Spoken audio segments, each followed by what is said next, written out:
क्या आपको पता है कि किस तरह हम 10,000 महीने के इन्वेस्ट करके कुछ ही सालों में उसे 1.5 करोड़ कर सकते हैं? अगर नहीं पता तो डोंट वरी, इस वीडियो का एंड तक देखिएगा, आपको सब पता चल जाएगा। तो दोस्तों, आज के इस वीडियो में हम पावर ऑफ कंपाउंडिंग को बहुत ही आसान भाषा में समझेंगे, या यूं कहें कि बच्चों की भाषा में, जिसे देखने के बाद आपको पावर ऑफ कंपाउंडिंग से रिलेटेड जितने भी सवाल हैं कि हमें अपने पैसे कहां पर इन्वेस्ट करने चाहिए और कितना पैसा इन्वेस्ट करना चाहिए जिससे कि हम करोड़ोंपति बनकर रिटायर हो सकें, ये सारे सवालों के जवाब आपको आज इस वीडियो में मिलने वाले हैं। हम पावर ऑफ कंपाउंडिंग के बारे में तो हमेशा पढ़ते ही रहते हैं कि यह किस तरह काम करती है, और वॉरेन बफेट ने 11 साल की एज में ही इन्वेस्ट करना स्टार्ट कर दिया था क्योंकि उन्होंने बचपन से ही पावर ऑफ कंपाउंडिंग को समझ लिया था। हमें यह सब तो पता है, बट हमें यह पता नहीं होता है कि हमें हमारे पैसे कहां पर इन्वेस्ट करने हैं और किस तरह हम बस मंथली SIP स्टार्ट करके कुछ ही सालों में करोड़पति बन सकते हैं। अब जिन लोगों को SIP नहीं पता है, SIP का मतलब है सिस्टमेटिक इन्वेस्टमेंट प्लान, यानी कि आपको हर महीने एक फिक्स्ड अमाउंट, चाहे कुछ भी हो जाए, इन्वेस्ट करते रहना है और बस उसे कंपाउंड होने देना है, फिर आपको कंपाउंडिंग का मैजिक दिखाई देगा। तो आज हम इस वीडियो में यह देखेंगे कि आप कहां पर अपनी SIP स्टार्ट कर सकते हैं, और अगर आपने कुछ सालों पहले SIP स्टार्ट की होती तो आज आप कितने पैसे कमा चुके होते।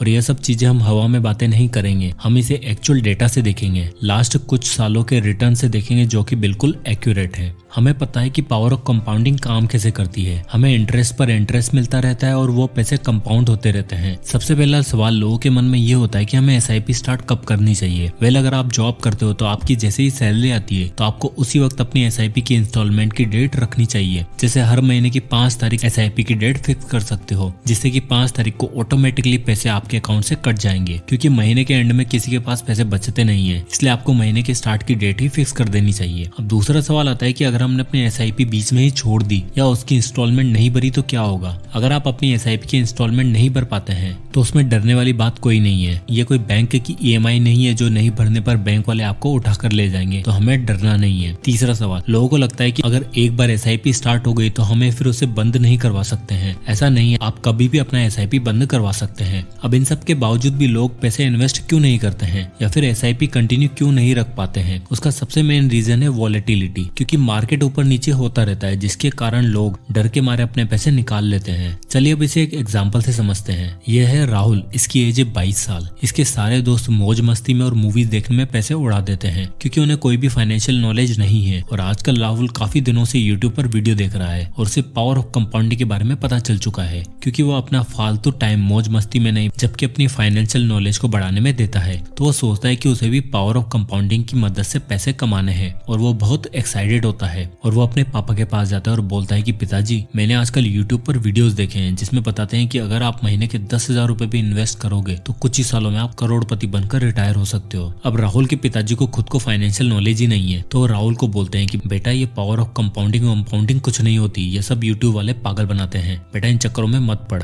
अपने पैसे बचा के रख। अब राहुल का सारा जोश ठंडा हो जाता है और वो निराश होकर जा ही रहा होता है कि सामने से उसे उसके चाचा जी मिल जाते हैं। उसके चाचा जी उससे बोलते हैं कि क्या हुआ बेटा, इतना निराश क्यों है। तब राहुल बोलता है कि कुछ नहीं चाचा जी, मैं अपने पैसे सोच रहा था कि कहीं पर इन्वेस्ट करूं और कंपाउंड होने दूं, बट पिताजी बोलते हैं कि ये सब बकवास है। तब चाचा जी बोलते हैं, बेटा ये सब बकवास नहीं है, तुम अपने पैसे इन्वेस्ट करो और पावर ऑफ कंपाउंडिंग बिल्कुल काम करती है। और अभी तो तुम्हारी एज केवल 22 साल ही है, बट चाचा जी मुझे पैसे इन्वेस्ट करने कहाँ चाहिए, मुझे तो कुछ पता ही नहीं है। तो चाचा जी बोलते हैं कि क्या हुआ बेटा, मैं बताता हूँ, तुम अपने पैसे निफ्टी 50 इंडेक्स में SIP के थ्रू इन्वेस्ट कर सकते हो। और ये रहा निफ्टी 50 इंडेक्स का लास्ट 22 ईयर्स का रियल डेटा। इस चार्ट में तुम देखोगे कि जनवरी 2000 से दिसंबर 2021 तक का डेटा है। हर महीने ये इंडेक्स कितना % ऊपर नीचे गया है ये सब इसमें दिखा रखा है। जैसे कि जनवरी 2000 में 4.44% से ऊपर गया है, और इसी तरह आगे सारा 22 साल का डेटा है। तो इस चार्ट को आप अच्छे से देख सकते हैं। अब ये सब देखकर राहुल कन्विंस हो जाता है अपने पैसे को इन्वेस्ट करने के लिए, और वो चाचा जी की बात मानते हुए 10,000 रुपए हर महीने इस इंडेक्स में डालना स्टार्ट कर देता है। और चाहे कुछ भी हो जाए, वो हर महीने 10,000 रुपए इसमें डालेगा ही सही। तो चलिए अब इन सारे डेटा को हम एक एक्सेल शीट से समझते हैं। मान लो कि राहुल ने 1 जनवरी 2000 को 10,000 रुपए इन्वेस्ट किए हैं और वो हर महीने 10,000 रुपए इन्वेस्ट करता है, मतलब 1 फरवरी 2000 को भी उसने 10,000 रुपए डाले एंड सो ऑन। आप इस चार्ट में देख सकते हो। तो राहुल ने 1 जनवरी 2000 को 10,000 रुपए इन्वेस्ट किए थे, और उस महीने हमने देखा था कि हमें जो रिटर्न मिला था वो था 4.44%। तो राहुल के पैसे उस महीने हो गए थे 10,444 रुपए। अब दूसरे महीने वापस से राहुल 10,000 रुपए इन्वेस्ट करता है और उसकी मार्केट वैल्यू हो जाती है 21,879 रुपए। अब यहाँ पर राहुल बड़ा खुश हो रहा है, अरे वाह, 2 महीने में मैंने 1879 ₹479 कमा लिए। ऐसे तो मैं आग लगा दूंगा, लेकिन रुकिए, कोई आग नहीं लगने वाली है। हम आगे बढ़ते हैं। हमारे इन्वेस्टमेंट के तीसरे महीने तक हमने ₹30,000 इन्वेस्ट कर चुके हैं और अब वो हो चुके हैं ₹29,444। अब राहुल यहाँ पर देखता है कि अरे यार ये क्या हो गया, मेरे पैसे कम कैसे हो गए, मैं तो लॉस में चला गया। बट फिर भी इसके बावजूद वो ₹10,000 इन्वेस्ट करते जाता है। अब राहुल 1 साल के बाद देखता है कि 1 जनवरी 2001 को अभी तक उसने 1 साल में ₹1,30,000 इन्वेस्ट कर दिए हैं, तब भी उसके पैसे इन्वेस्टेड अमाउंट से भी कम है। अब राहुल यहाँ पर सोचता है कि यार ये मैंने क्या कर डाला, इससे अच्छा तो एफडीज में जमा करवा देता, कुछ तो रिटर्न मिलता, और इसे ही वॉलेटिलिटी कहते हैं। फिर भी राहुल सोचता है कि कोई बात नहीं यार, मैं और अपना इन्वेस्टमेंट जारी रखता हूँ।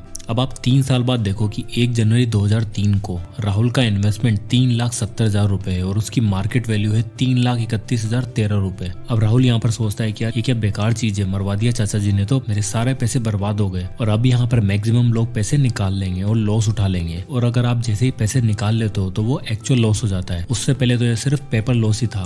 बट राहुल सोच विचार करता है और वो पैसा नहीं निकालता और ₹10,000 हर बार की तरह इन्वेस्ट करना जारी रखता है। अब इसके बाद होती है कहानी चेंज। अब आप उसी साल में देखोगे कि 2003 के एंड में, यानी कि दिसंबर 2003 में राहुल का इन्वेस्टमेंट अमाउंट है ₹4,80,000 और उसकी मार्केट वैल्यू हो चुकी है ₹7,74,208। और आप और आगे बढ़ते जाओ और 1 जनवरी 2006 को देखोगे तो राहुल अभी तक ₹7,30,000 इन्वेस्ट कर चुका है और उसके पैसे हो चुके हैं ₹16,18,635। तो इस तरह अगर आप आगे बढ़ते रहोगे और अगर हम अभी के इन्वेस्टमेंट देखें यानी कि 1 दिसंबर 2021 को, तो राहुल ने टोटल अभी तक ₹26,40,000 इन्वेस्ट कर दिए हैं और उसके पैसे हो चुके हैं ₹1,50,45,098। तो ये होती है पावर ऑफ कंपाउंडिंग। और लोग इसलिए इसमें इन्वेस्ट नहीं करते हैं क्योंकि वॉलेटिलिटी कितनी होती है, और जो लोग इन्वेस्ट करते हैं वो लोग बीच में छोड़कर ही भाग जाते हैं और अपनी एसआईपी बंद कर देते हैं क्योंकि वो हर रोज मार्केट को चेक करते रहते हैं। और वॉरेन बफेट बोलते हैं कि मैं जब भी कोई स्टॉक खरीदता हूँ तो मैं अगले 5 साल के लिए सोच लेता हूँ कि मार्केट क्लोज हो चुका है और इसी कारण उन्हें मार्केट की वॉलेटिलिटी का कोई फर्क ही नहीं पड़ता है। अब इस एग्जाम्पल में जो आपके पास था वो था टाइम। अगर आपकी एज अभी कम है तो जरूरी नहीं कि आप ₹10,000 से ही स्टार्ट करो, आप केवल ₹1,000 से भी स्टार्ट कर सकते हो क्योंकि जो अभी आपके पास है वो है टाइम, जो कि 40 साल के आदमी के पास नहीं होगा, चाहे वो कितना भी पैसा क्यों ना कमा रहा हो। और यही टाइम था वॉरेन बफेट के पास भी, जिसके कारण आज वो बिलियनियर है। एसआईपी का बेनिफिट ये भी है कि अगर आपके पास टाइम नहीं है और आप बोलते हो कि मैं तो सारा दिन बिजी रहता हूँ अपने ऑफिस के काम में, या फिर मुझे मार्केट की नॉलेज ही नहीं है इतनी कि ये कैसे काम करता है, तो आपको मार्केट को देखना ही नहीं है। आपको तो बस अपने पैसे हर महीने की 5 तारीख को इन्वेस्ट कर देने हैं। अब इससे होगा ये कि आप जब मार्केट ऊपर होगा तब भी इन्वेस्ट करोगे और जब मार्केट नीचे होगा तब भी इन्वेस्ट करोगे और आपको एक अच्छा खासा रिटर्न मिलता रहेगा। और जनरली आपको 15% तक का तो रिटर्न आराम से मिल ही जाता है। एक और बेनिफिट, आप अपने लिए एक डिसिप्लिन की हैबिट क्रिएट करोगे पैसा इन्वेस्ट करने की, क्योंकि अगर आपको लगता है कि आपकी सेविंग्स नहीं हो पा रही है तो एसआईपी से आप अमीर बन सकते हो। आप रात को चैन से सो पाओगे चाहे मार्केट कितना भी नीचे क्यों ना चला गया हो। और अगर आप जितने लंबे टाइम तक इन्वेस्ट करोगे आपको उतना ही बेनिफिट होने वाला है। तो इसलिए पावर ऑफ कंपाउंडिंग इतना इंपॉर्टेंट है और बस लोग इसके बारे में सुन तो लेते हैं बट इसका इस्तेमाल करना लोगों को नहीं आता है। और अगर आप अपने 20s में इन्वेस्ट करना शुरू करते हो तो चाहे कितना भी छोटा अमाउंट क्यों ना हो, आप अपने पैसों को ग्रो होते हुए देख सकते हो। और उस वक्त अगर कोई अपने 30s या 40s में होगा